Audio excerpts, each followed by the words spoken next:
And I'm going to hand it off to Mark Vandersloot with the City of Mississauga to provide an introduction for tonight's meeting. Mark? Thank you, Pierce. As Pierce mentioned, my name is Mark Vandersloot, and I am the City of Mississauga's project leader for the Downtown Movement Plan. Just want to say a big thank you to you all for coming tonight and listening to us talk about the Downtown Movement Plan and the transportation plans that we have for the future of the downtown.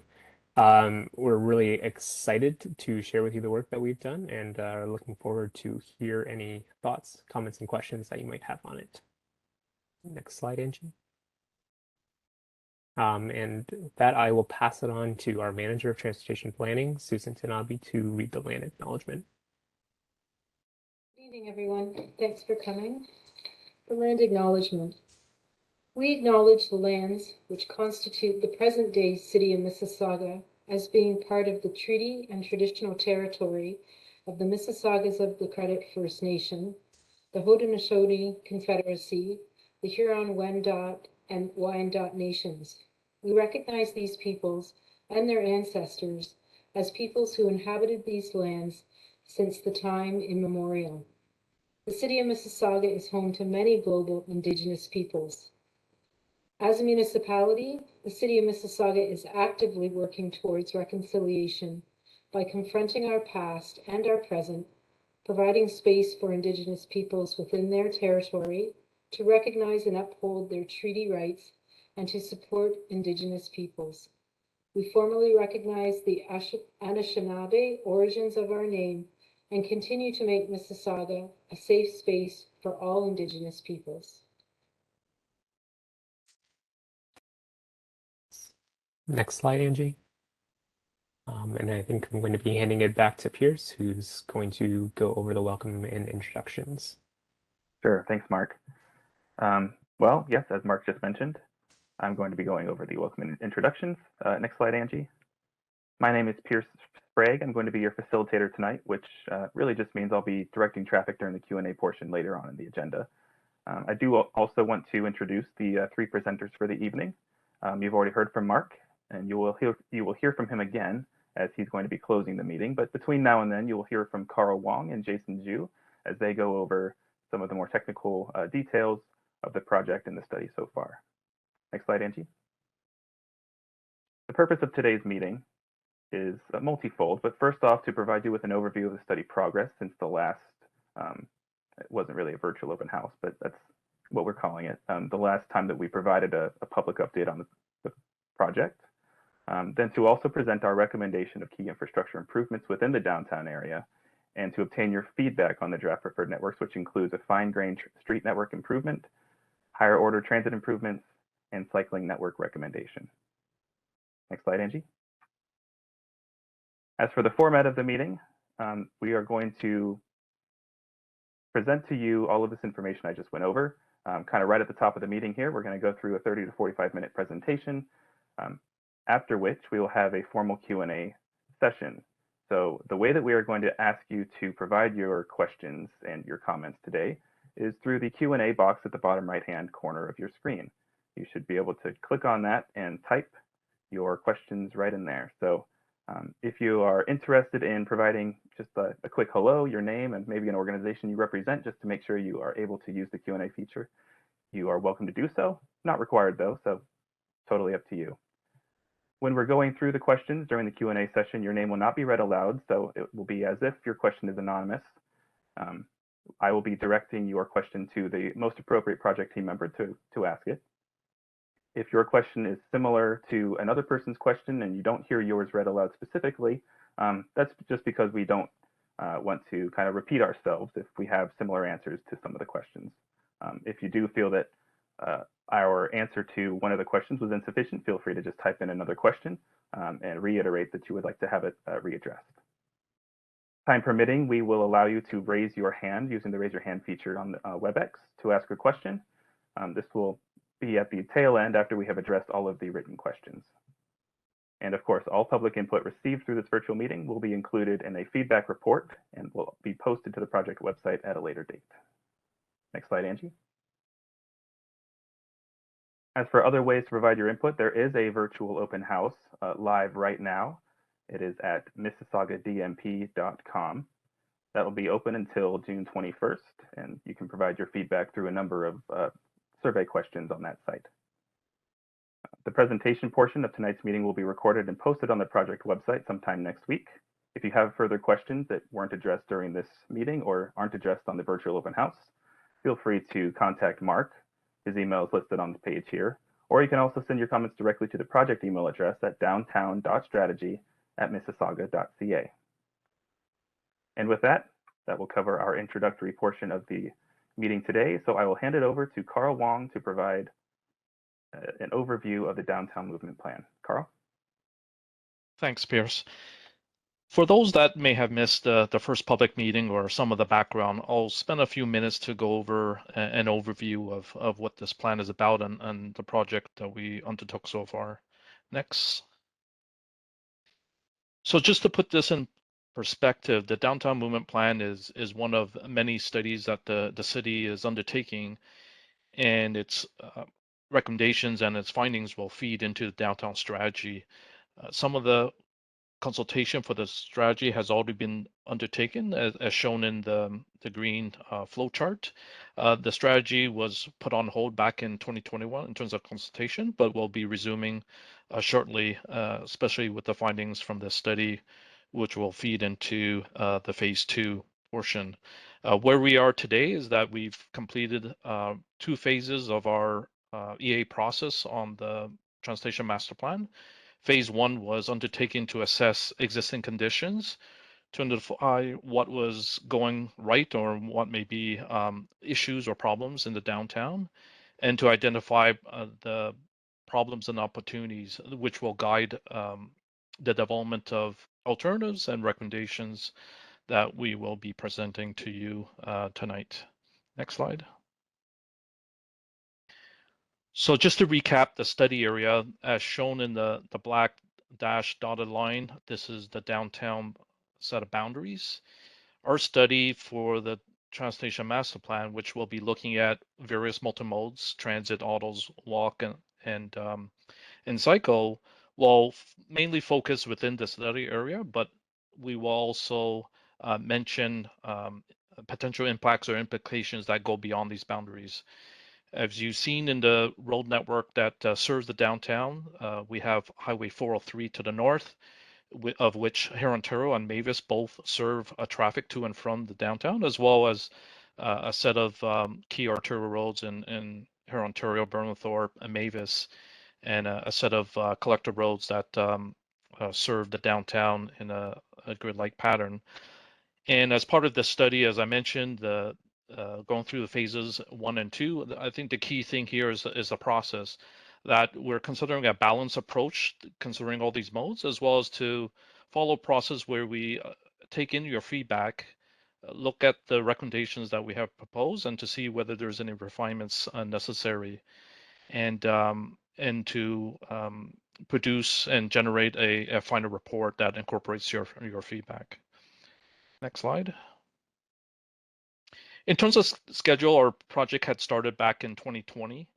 And as mentioned in terms of the schedule, we had completed our phase 1 and presented our results at a public open house meeting 1, where we heard initial feedback, where there were over 300 people that had provided their comments and feedback.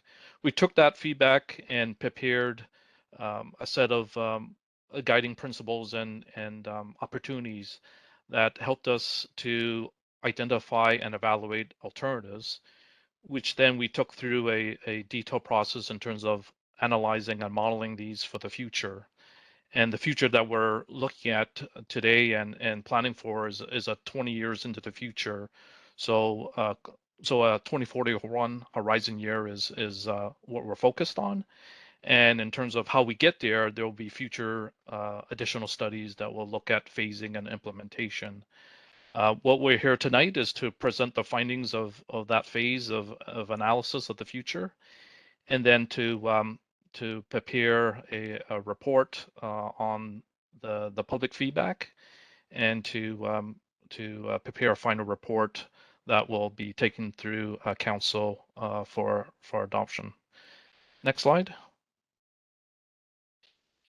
In terms of background, as I mentioned, in terms of 2041, we do see a forecast of significant growth in the downtown, where population employment is forecast to more than double.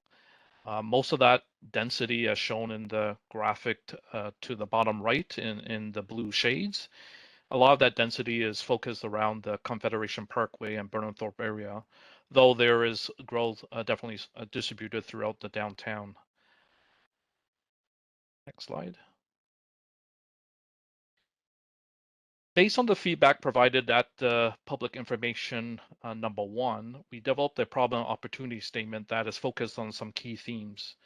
We definitely heard many provide feedback along the themes of too much congestion, the need to provide better spacing and street network so that promotes walking and cycling.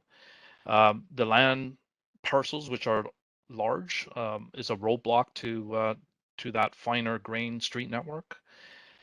We do see that there's barriers in terms of the road network. The 403, for example, is a barrier to travel north-south. And in some cases here in Ontario is a barrier as well in terms of how traffic goes from west to east or east to west across a major arterial. We also heard that there's a lot of competing congestion between transit and the car traffic. Basically off to the right, we provided some key opportunity statements that's going to help us guide our options and evaluation of those options. So basically to address all the things that we've seen on the left side in terms of problems, we have definitely the opportunities to create better connections, take advantage of the existing transportation network to see what can we do better with that road network and transportation network, not necessarily to widen, but to see what's a better use of the right-of-way and the cross-section that we have, considering that there's going to be definitely impacts if we look at road widenings.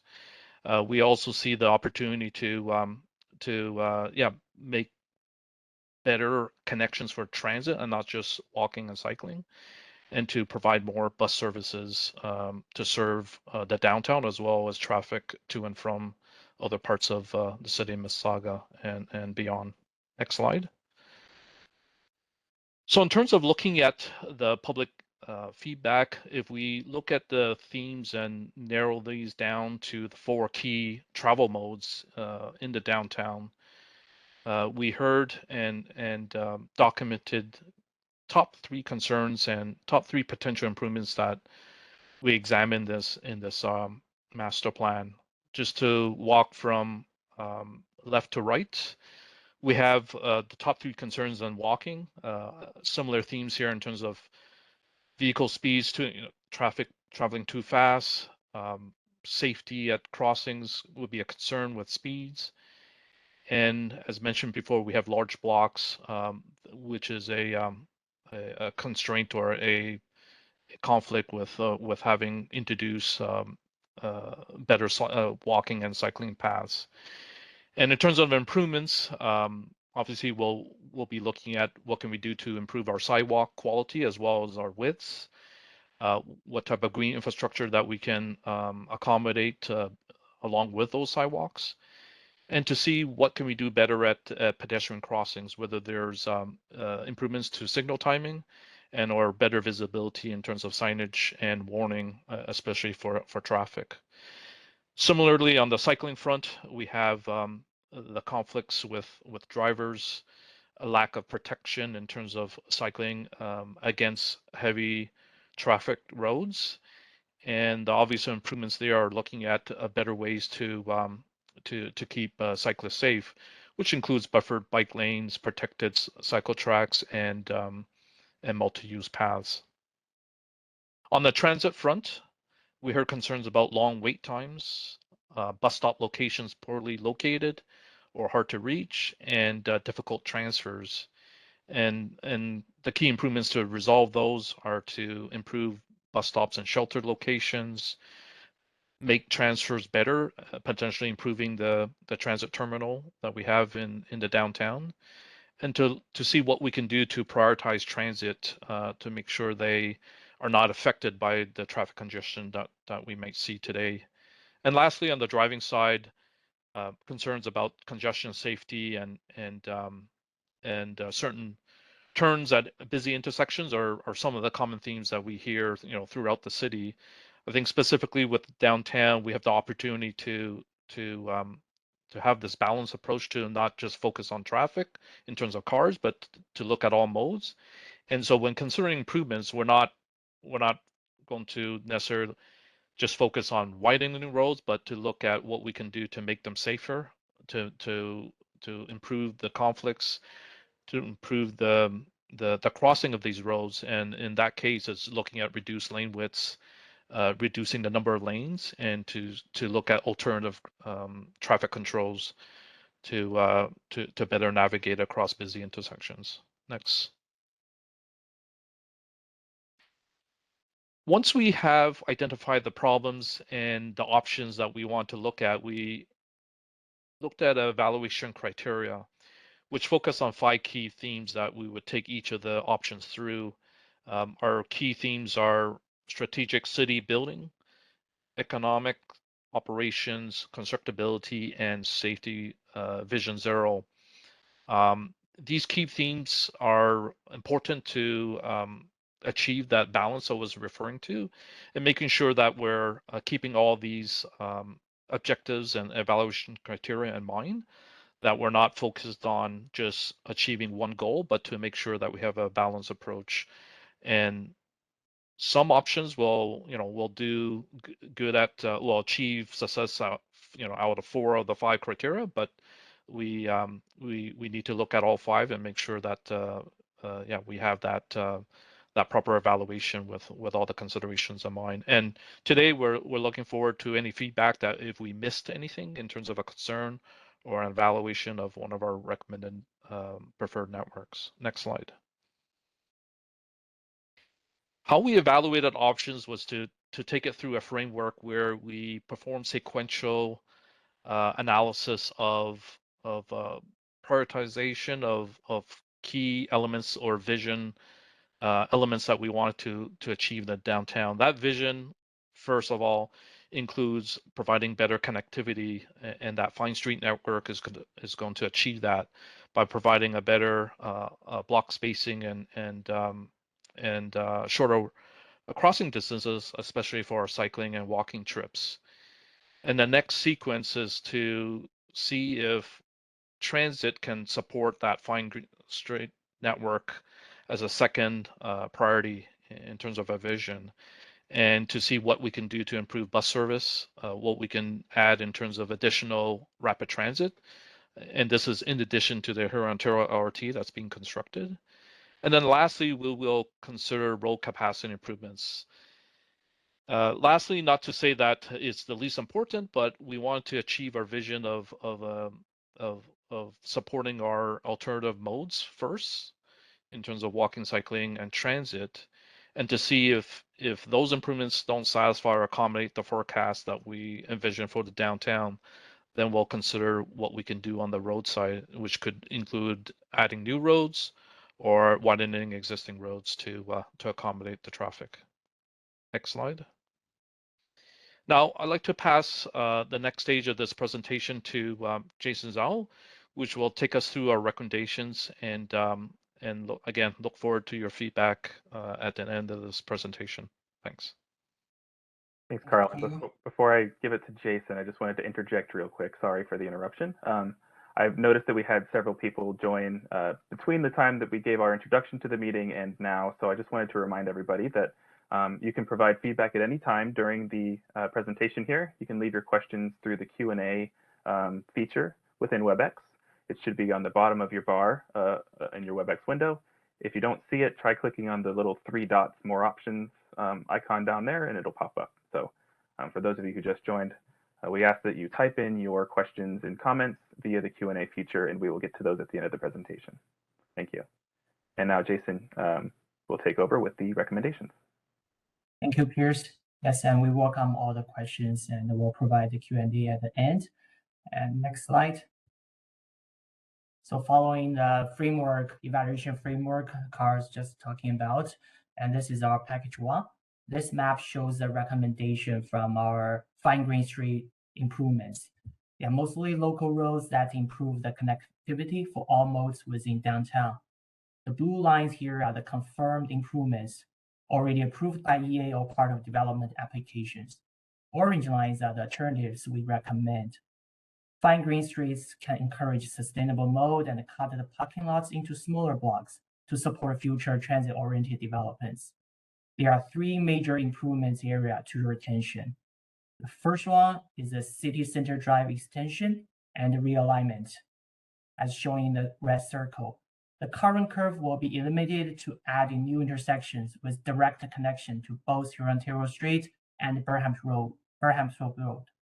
This improvement will provide more routing and turning options for people to and from east to access the downtown core, and therefore alleviate the congestion at Burham's Road and Huron-Ontario Street, Burham's Road and Korea Drive, the 2 busiest intersections within downtown.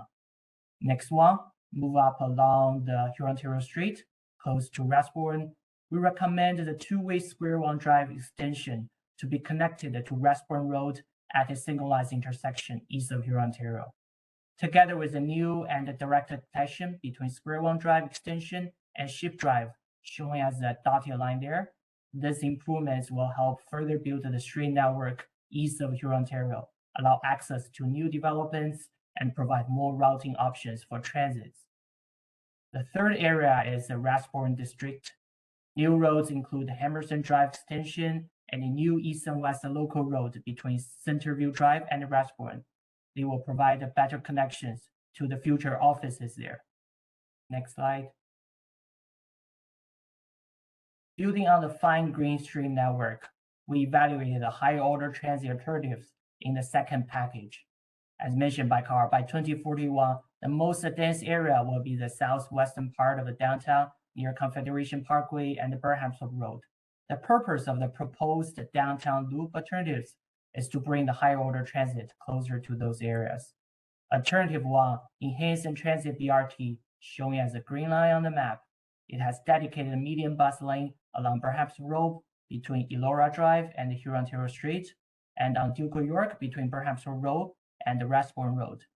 The connection between Duke of York Boulevard and the City Center Transit Terminal will operate in mixed traffic. Alternative 2, LRT loop, showing as the orange line on the map. It is an extension of the Huron-Ontario LRT, adding new dedicated LRT lanes along Burham's Road, Duke of York, Rathbone to form a loop service in the downtown core. With the loop, Huron-Ontario LRT can operate with a 5-minute headway during the peak hours, and with 2 more stops in downtown, one on Duke of York, another one on Burham's Road. Next slide. On top of the downtown loop, we evaluated the downtown Mississauga terminal and transitway connection, or DMTTC. The downtown segment is the missing link in the Mississauga transitway system. It is also the busiest and the most congested segment along the transitway. The alignment we evaluated is showing on the map as a purple line. From the west, the transitway will start from Duke of York, run east and west north of Centerview Drive, then run north and south on the east side of Station Gate Road, then turn onto Rathbone Road east and west, and finally connect to the existing transitway east of Huron-Ontario Street. As part of the DMTTC, the existing city center transit terminal would be relocated to the northeast quadrant of the Station Gate Road and the Rathbone to form an integrated transit hub with the LRT terminal. Next slide. The recommended higher transit alternative is alternative 3, LRT loop plus DMTTC. The LRT loop will accommodate the accelerated growth within downtown, bring higher order transit closer to the southwest part, increase transit usage for downtown related trips, and improve the LRT boarding and lighting distribution with the 2 new stops at Duke of York and Burham's respectively. The DMTTC will improve transfers between buses and Huron-Ontario LRT. increase capacity for buses at the new terminal, and significantly reduce the bus travel times by providing the critical link in the Mississauga Transitway system. Next slide. The third package is the road capacity improvements. Building on the fine-grained street network recommendation and the high-order transit improvements, we evaluated those road improvements. The first alternative is the Northern Distribution Road, or NDR.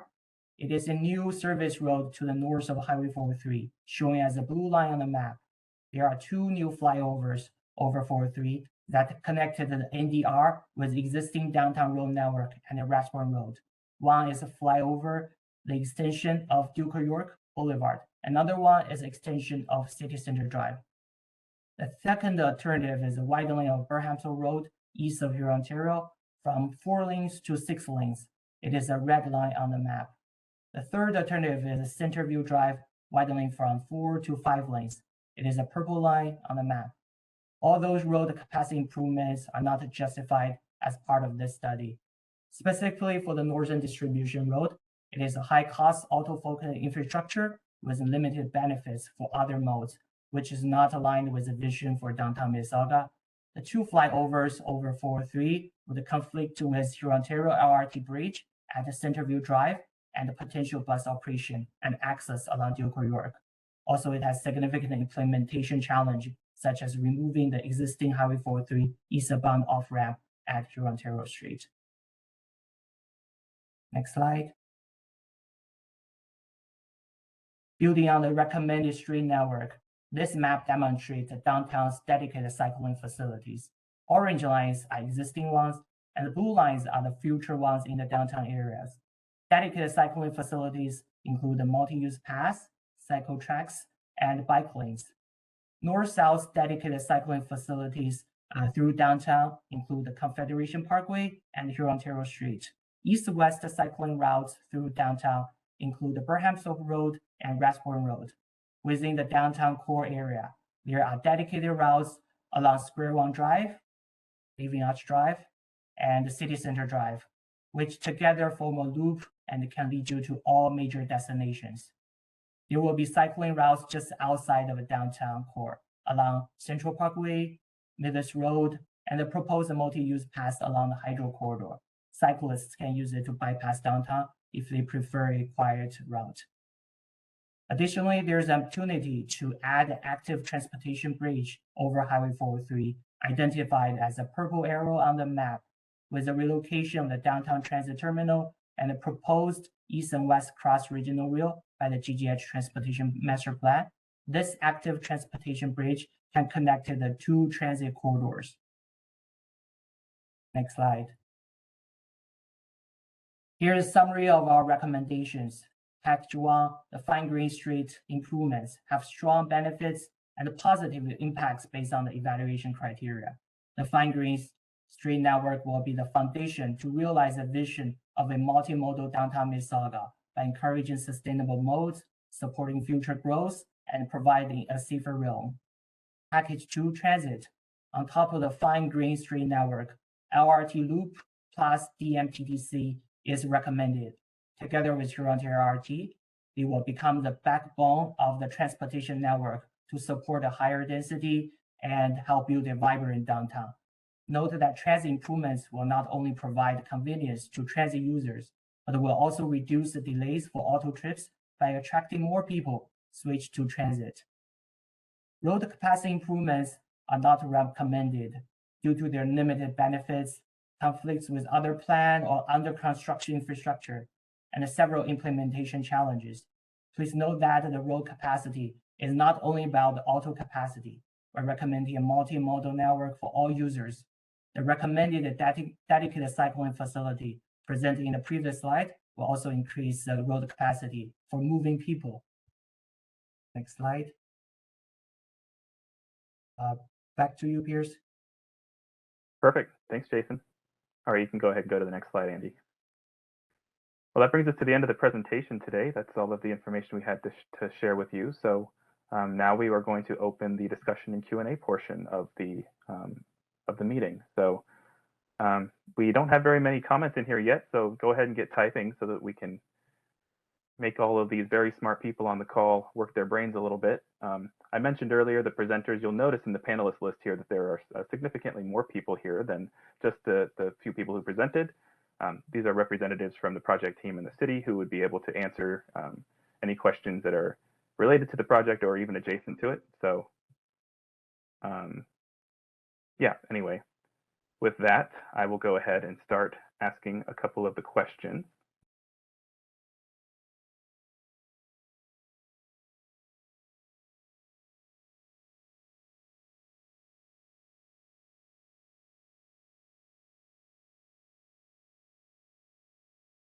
All right, that is all of the questions we have in the chat here. So I'll give people a couple more minutes to throw in any last minute questions, kind of a last call. In the meantime, Angie, I might ask you to juggle a little bit. Can I get you to go back up to slide 8, where we discuss the other ways that people can get involved still? Thank you. So just a reminder for those of you who may have joined after this point, just because our conversation tonight is done with doesn't mean the conversation on the project is. Following this meeting, you're encouraged to visit the project website. We also have a virtual open house live at mississaugadmp.com. It is going to be live until June 21st. And your comments can be provided through a number of survey questions on various slides through there, asking for specific feedback on the items we've discussed tonight. So the presentation portion will also be posted on, is being recorded and will be posted on the website sometime next week. And if you do have further questions not addressed in either the virtual open house or tonight, feel free to message Mark directly or send an email to downtown.strategy@mississauga.ca. And with that, I think we can go ahead and close the meeting. I'll pass it over to Mark for the last slide here in closing statements. Perfect. So yeah, we just wanted to say thank you again for all coming tonight. Appreciate the time. I know it's not easy to click away for an evening, but we're happy you joined us today. So here is where you can, I guess, leave additional comments. You can send them to my email address. You can send them to the Downtown Strategy at mississauga.ca email address. And all of your feedback will be gathered and help us move forward with the project. As we can see here, we are in phase 2, which is spring summer 2022. We will be working towards going to council for this project by the end of this year / early next year.